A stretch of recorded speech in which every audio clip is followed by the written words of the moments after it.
امام احمد بن حنبل رحمۃ اللہ علیہ کے پڑوس میں ایک لوہار رہا کرتا تھا۔ جب وہ فوت ہو گیا اور اس کا انتقال ہو گیا تو بعد میں کسی محدث نے خواب میں دیکھا۔ اس نے پوچھا، سنائیے آگے کیا معاملہ پیش آیا؟ کہنے لگا وہ لوہار کہ مجھے بھی احمد بن حنبل رحمۃ اللہ علیہ کے درجے میں رکھا گیا ہے اور اب میں ان کے ساتھ رہ رہا ہوں۔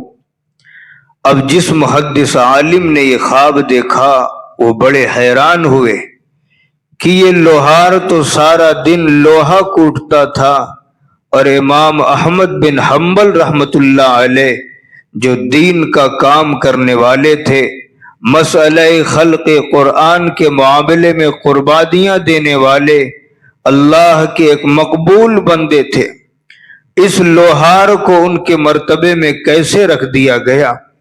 چنانچہ انہوں نے دوسرے محدثین کو بتایا۔ انہوں نے جواب دیا کہ اس کا کوئی نہ کوئی عمل ایسا ہے جو اللہ تعالیٰ کے یہاں بہت پسند آیا ہے۔ انہوں نے کہا کہ اچھا، ان کے اہل خانہ سے پتہ کرتا ہوں۔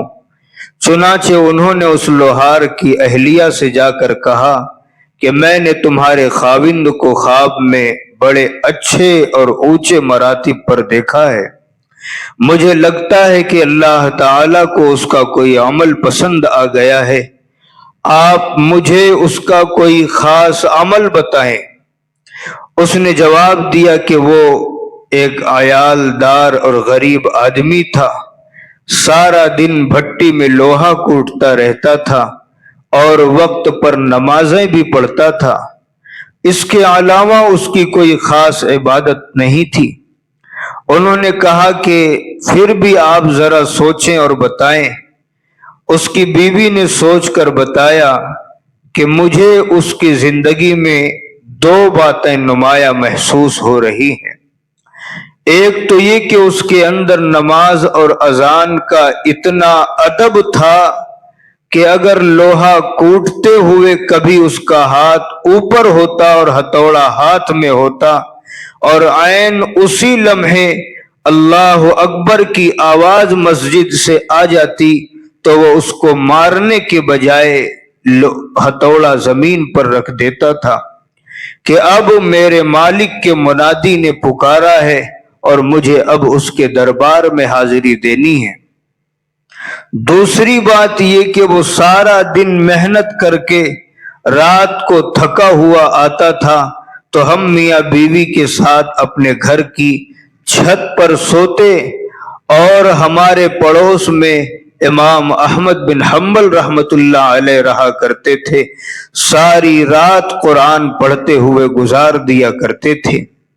یہ امام صاحب کی طرف دیکھتا اور حسرت سے ٹھنڈی سانس لیتا اور کہتا کہ میرے بچے زیادہ ہیں اور گھر میں میرے علاوہ کوئی کمانے والا نہیں ہے، مجھے ہی سارا دن لوہا کوٹنا پڑتا ہے اور اس محنت کی وجہ سے اتنا تھک جاتا ہوں کہ میں اللہ تعالیٰ کی عبادت نہیں کر سکتا۔ اگر میری پیٹھ ہلکی ہوتی، میرا کوئی یار و مددگار ہوتا، میں بھی امام احمد بن حنبل کی طرح راتوں میں قیام کرتا، قرآن پڑھتا۔ وہ محدث یہ سن کر فرمانے لگے کہ اذان کے اس ادب اور دل میں نیکی کا یہ شوق رکھنے کی وجہ سے اللہ تعالیٰ نے اس کو امام احمد بن حنبل رحمۃ اللہ علیہ کا رتبہ عطا فرمایا ہے۔ سبحان اللہ! اس سے پتہ چلتا ہے کہ اگر انسان کسی ایسے ماحول میں پھنس جائے کہ وہ نیکی نہ کر سکے، لیکن کم از کم اس کے دل میں اتنی تڑپ ضرور ہے کہ میں کسی نہ کسی طرح اس جنجال سے چھٹی پاؤں اور اللہ تعالیٰ کی عبادت میں لگوں، ایسی تڑپ دل میں ہونی چاہیے، کیونکہ بسا اوقات اللہ تعالیٰ دل کی تڑپ پر بھی وہ نعمت اور اجر عطا فرما دیتے ہیں۔